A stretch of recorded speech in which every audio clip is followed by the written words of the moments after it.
Hi guys, this is Bell Channel 2018 and welcome back to my vlog.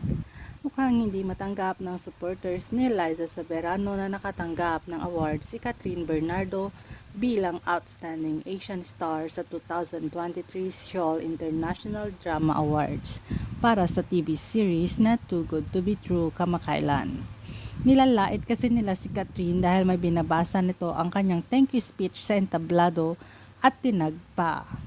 Base sa post ni @LG Forever 2014 sa ex ng dating Twitter, dinaan sa kodigo emoji laughing face. Sumagot naman si @kay Bengzon, of course walang utak yan eh. Hirit ulit ni @LQ Forever, hahaha. First time ako nakakita ng may kodigo sa isang award-winning.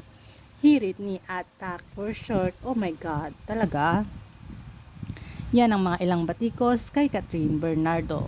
Para ngayon lang yata nakapanood ang mga nabanggit na netizens na ang mga tumanggap ng award-winning ay binabasa ang kanilang mga pasasalamatan para sa wala silang malimutan.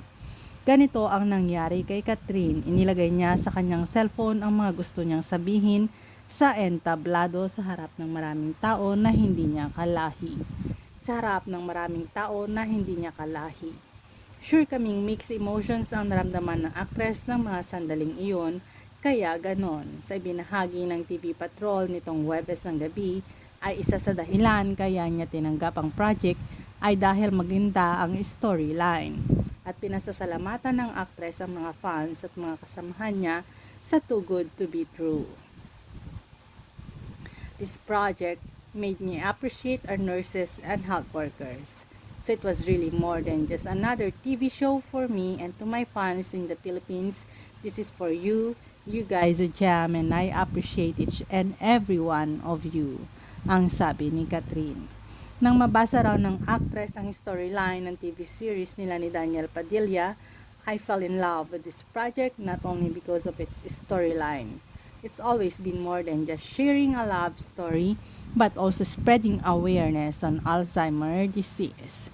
Napakinggan naman namin ang pahayag ni Christopher Min sa programang Christopher Minute sa Radyo 5.92.3 True FM kasama si Romel Chica.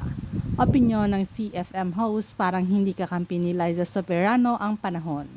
Sa pagkabigo niya sa Hollywood, sinabi niya ang bagong Hollywood sa kanya ay South Korea. Paano ito katanggap-tanggap? Katatanggap lang ng award ni Catherine Bernardo bilang Outstanding Asian Star para sa serye nila ni Daniel Padilla na Too Good to Be True. Nakabog na naman siya. Sabi naman ni Romel na unahan na naman, meron na naman siyang hahabulin. Anyway, nagpapalitan ng mga komento ang mga tagahanga ng dalawang actress na mapapailing ka na lang, at karamihan sa mga nagsabi ay napahiya kasi sa Hollywood kaya nag-Korea na lang.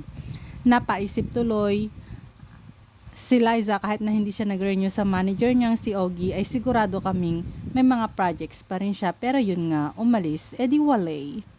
Thanks guys for watching and God bless everyone.